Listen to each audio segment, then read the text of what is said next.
Olá, pessoal! Hoje vamos falar sobre as alvenarias. Vamos falar sobre composição, função e suas etapas.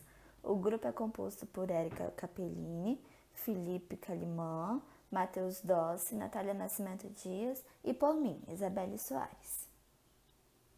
Agora eu vou falar um pouco sobre os tipos de alvenaria, começando pela alvenaria de embasamento. Como o próprio nome diz, elas ficam às bases dos edifícios e acima das vigas baldrame. O material recomendado para esse tipo de construção é o tijolo maciço, porém o bloco de concreto também pode ser utilizado. Muitas das vezes são usados em terrenos com aclive ou declive, assim deixando o terreno e vigas nivelados. Além disso, ela possibilita a passagem das tubulações, isso sem prejudicar o baldrame. É necessária a procura por tijolos que garantam uma melhor retenção de água.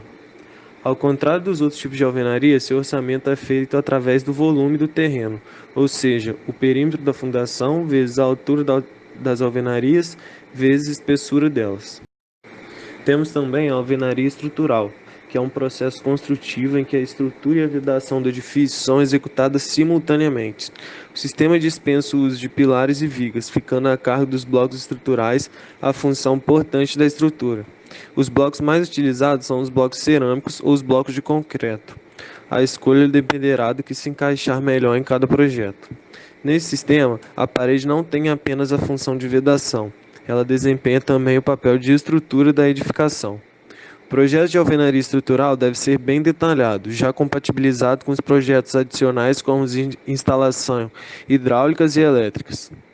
Esse tipo de alvenaria pode ser dividido em dois tipos: alvenaria estrutural não armada, que o sistema vem sendo tradicionalmente utilizado em edificações de pequeno porte, como residências e prédios de até 8 pavimentos, e a alvenaria estrutural armada, que pode ser adotada em edificações com até mais de 20 pavimentos.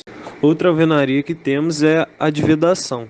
A alvenaria de vedação é composta por blocos cerâmicos ou blocos de concreto sobrepostos com uso de argamassa. Ela é dividida entre interna e externa.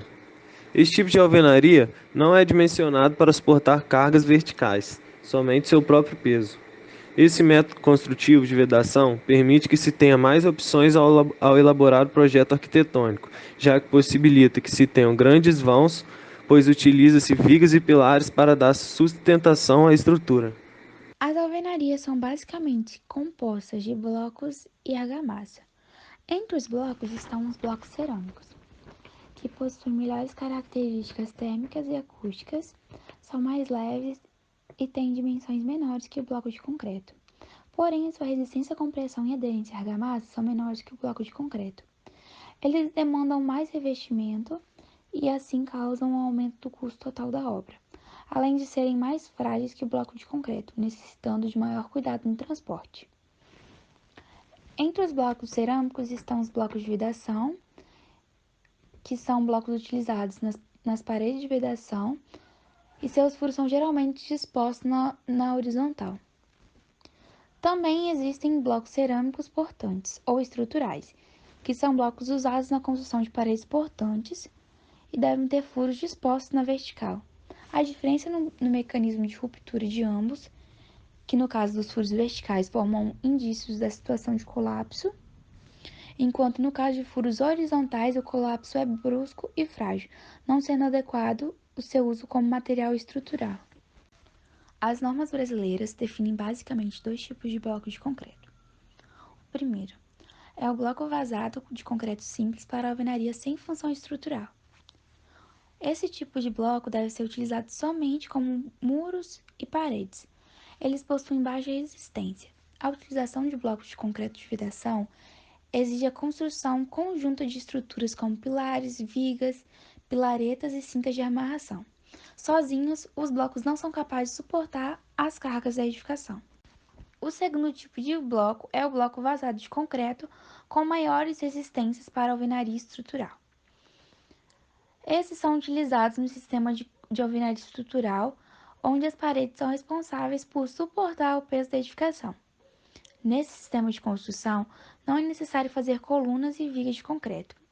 Quando é necessário estruturas adicionais, elas são realizadas dentro dos blocos de concreto, como os groutes, cintas de amarrações, vergas e contravergas. Outra característica desse sistema é que as tubulações hidráulicas e elétricas são instaladas no interior das paredes, passando dentro dos furos dos blocos de concreto. Apesar de parecerem iguais, as laterais dos blocos de concreto para a alvenaria estrutural são mais espessas do que o bloco de vedação. A composição do concreto também é diferente. O bloco estrutural tem um traço de cimento maior. Além desses dois existem canaletas, meio-blocos, blocos compensadores, blocos chanfrados, blocos de amarração, blocos elétricos e hidráulicos. A argamassa é uma mistura de cimento, agregado miúdo e água, podendo ser constituídas também por polímeros. A argamassa de assentamento é utilizada para unir os blocos cerâmicos. A união entre eles se dá por ancoragem mecânica. Em geral, ela é rodada em uma central ou no pavimento usando betoneira, mas pode ser adquirida pronta também. A argamassa pronta é conhecida como estabilizada, onde recebe polímeros que retardam a hidratação do cimento. Outro tipo é comercializado em bisnagas. Ela garante boa união entre os blocos quando a finalidade é apenas vedação. Cimento. São utilizados cimentos portelândia comum, CP1, composto, CP2 e alta resistência inicial, CP5. Podem ser utilizados ainda outros tipos de cimento, como cimento portelândia pozolânico, CP4, e alto forno, CP3. Tem função de propiciar resistência às argamassas, aumentar a aderência, colaborar em sua travabilidade e retenção de água. Quando utilizado cimento em excesso, aumenta muito a contração da argamassa, prejudicando a durabilidade da aderência, causando a retração da argamassa, ocasionando trincas e fissuras. Cal. Nas argamassas de assentamento, é utilizada a cal hidratada com uma porcentagem de seus componentes ativos superior a 88%. A adição de cal à argamassa confere a ela plasticidade, retenção de água, coesão e extensão da aderência. A areia. A areia permite aumentar o rendimento e diminuir os efeitos prejudiciais do excesso de cimento, atuando como agregado inerte na mistura. As areias grossas aumentam a resistência à compressão da argamassa, enquanto as areias finas reduzem a resistência, porém aumentam a aderência, sendo, portanto, preferíveis em alvenarias estruturais. A água é o elemento que permite o endurecimento da argamassa pela hidratação do cimento. É responsável por uma qualidade fundamental no estado fresco da argamassa, a travabilidade. A água deve ser dosada a uma quantidade que permita o bom assentamento das unidades, não causando segregação dos seus constituintes. O grout é uma mistura de materiais, os mesmos utilizados para produzir o concreto convencional, porém as diferenças estão no tamanho dos agregados, que são mais finos, e na relação água-cimento.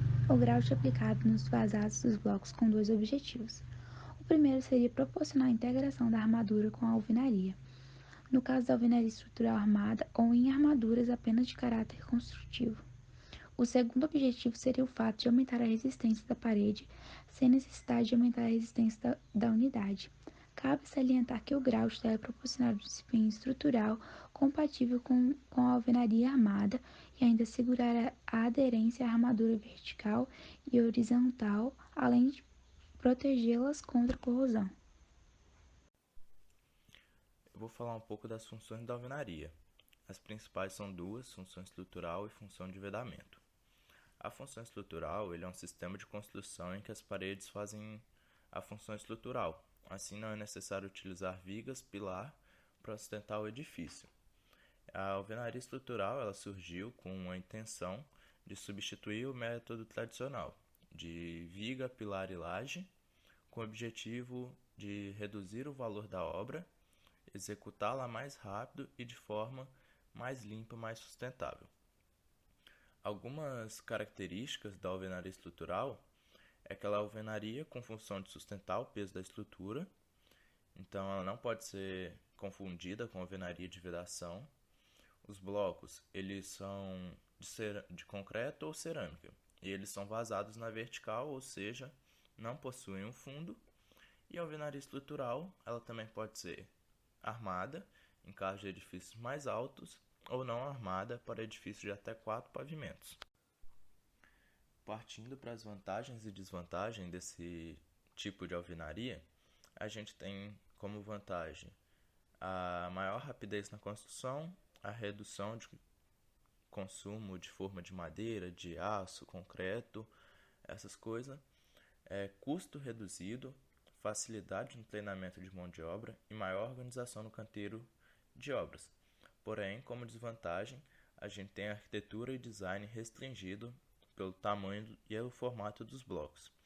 E se a edificação ela foi construída com alvenaria estrutural, se você precisa derrubar uma parede, por exemplo, você tem que solicitar uma avaliação de um engenheiro, porque a estrutura pode cair se a parede for retirada sem os devidos cuidados. Partindo para a alvenaria de vedação, ela é um tipo de alvenaria que ela não é dimensionada para suportar carga vertical, somente o próprio peso. A alvenaria de vedação ela é o método construtivo mais utilizado para vedar e separar ambientes no Brasil. É composta de blocos cerâmicos ou blocos de concreto, utilizando-se a argamassa, que é uma mistura de água, cimento e areia, para unir os blocos. E vale ressaltar que existe uma grande diferença entre um bloco para alvenaria estrutural e o bloco para alvenaria de vedação. E dentro da alvenaria de vedação, ela é dividida entre interna e externa. A interna, o principal objetivo dela é separar os ambientes. Já a externa, ela tem que apresentar resistência à umidade, aos movimentos térmicos, resistência de pressão do vento e apresentar resistência à infiltração de águas pluviais. E na alvenaria de vedação, se permite que tenha mais opções ao elaborar um projeto arquitetônico, já que você pode ter grandes vãos, pois agora quem está fazendo a sustentação da estrutura são as vigas dos pilares e não as paredes. O grande problema da alvenaria de vedação é a falta da mão de obra especializada, podendo causar patologias sérias na construção, como parede fora de prumo, nível, esquadro, o que vai ocasionar um retrabalho e muito ruído. As espessuras das paredes de alvenaria variam de acordo com o tamanho do bloco. Os blocos cerâmicos mais comuns são de 4, 6 e 8 furos, que variam de 8 a 15 centímetros. Algumas vantagens da alvenaria de vedação é que ela tem maior durabilidade, grande disponibilidade de material, oferece bastante versatilidade e flexibilidade, ela tem maior aceitação pelo cliente e melhor relação de custo-benefício entre os materiais disponíveis para a vedação. E os pontos negativos da alvenaria de vedação é que ela possui baixa produtividade relativa durante a execução, necessita de revestimento adicional devido à baixa porosidade, tem maior custo comparado à alvenaria estrutural e um tempo de execução maior. Vamos falar sobre o processo de confecção das alvenarias. Iniciaremos falando sobre a alvenaria de vedação. Em primeiro passo, temos as condições de segurança. Devemos sempre verificar se os equipamentos de proteção individual e coletivo, se eles estão disponíveis e se eles estão em condições adequadas para oferecer uma segurança mínima aos trabalhadores. Logo após, temos a preparação para o início dos serviços. Devemos sempre verificar se as ferramentas, se os equipamentos para realizar a produção de cada pavimento de trabalho, se eles estão presentes e se eles estão em estados de uso. E logo após, vamos fazer a limpeza do local e a lavagem, se necessário.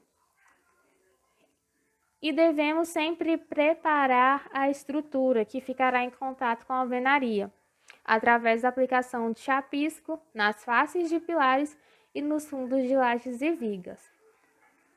Os eixos pela qual serão locadas a primeira fiada já estão determinados segundo o projeto. E depois temos a locação da primeira fiada. Os primeiros blocos a serem assentados, eles devem ser aqueles que definem totalmente a posição da parede, ao lado dos pilares, no cruzamento de paredes e nas laterais das portas. Deve sempre locar o bloco na posição segundo o projeto, nivelá-lo em relação à referência de nível, aprumá-lo e mantê-lo no alinhamento da futura parede.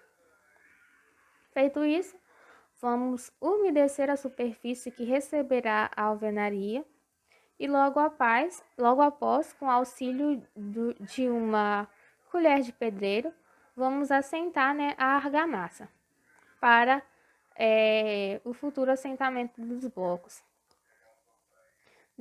Durante o assentamento dos blocos, devemos sempre ter em mente a posição dos eletrodutos, para depois, né, não sair quebrando e refazendo o trabalho.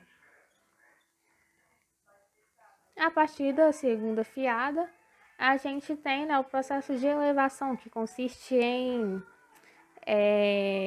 elevar a altura da alvenaria. E é sempre recomendável o uso dos escantilhões, né, para sempre certificar, né, do esquadro do local. E a partir da sétima fiada, devemos montar o andaime para prosseguir o assentamento, porque já é uma altura relativamente, né, considerável. E durante o processo, a gente sempre deve ficar atento aos demais detalhes construtivos, tais como verga e contraverga, né? Os acessórios para instalações elétricas e telefônicas e também, né, das instalações hidráulicas e hidrossanitárias. E a gente também tem depois a fixação, né? A fixação da alvenaria com as demais estruturas, né?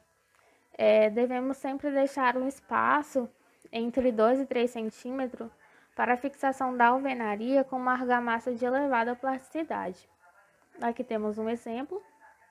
E após finalizar todos esses passos, após finalizar a alvenaria de vedação, a gente sempre deve deixar o ambiente limpo para que possa, né, ser executado as demais etapas em condições boas, né, proporcionando um local de fácil acesso, livre circulação, seguro e produtivo. Falando sobre o processo de confecção da alvenaria estrutural, devemos, né, ter sempre a segurança em primeiro lugar e logo após, né, ver a disponibilidade das ferramentas. E os serviços preliminares. Devem sempre deixar o pavimento ou fundação em condições de iniciar o serviço, verificar a posição das instalações, estudar o projeto de produção com o líder da equipe que vai executar o serviço e sempre verificar o esquadro da obra. Começar com a marcação da direção das paredes da primeira fiada com a linha traçante. Indicar o lado de assentamento dos blocos, conferir a referência com o gabarito. E também, né, se faz necessário, nesse caso indispensável, o uso dos escantilhões, onde sempre deve marcar a posição e fixá-los de maneira que algum eventual esbarrão ou movimento brusco não consiga movimentar, né, de maneira com que possa atrapalhar o alinhamento e o prumo da parede. Depois, devemos determinar o nível e a altura das fiadas. Instalar os gabaritos de portas nos vãos já marcados no pavimento, né? Os gabaritos de portas e janelas, futuramente. A organização do trabalho. Devemos sempre programar o serviço antes do início do assentamento. Verificar o abastecimento dos materiais, né, e das ferramentas e equipamentos.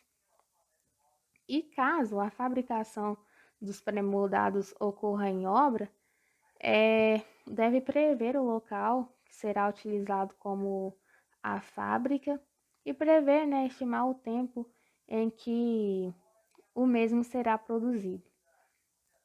E preparar os blocos para a fixação de caixas elétricas e colocar os caixotes com argamassa e os blocos próximos ao local de utilização. E a elevação, né? No próprio escantilhão é determinado a posição das linhas, né? Para nivelar e alinhar as demais fiadas. e depois devemos molhar a superfície que receberá os blocos e colocar, né, assentar, aplicar a argamassa para assentar os blocos.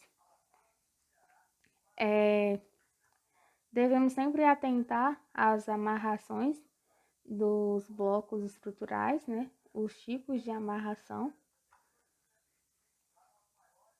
e sempre, né, deixar a abertura destinada para a limpeza dos pontos de grauteamento.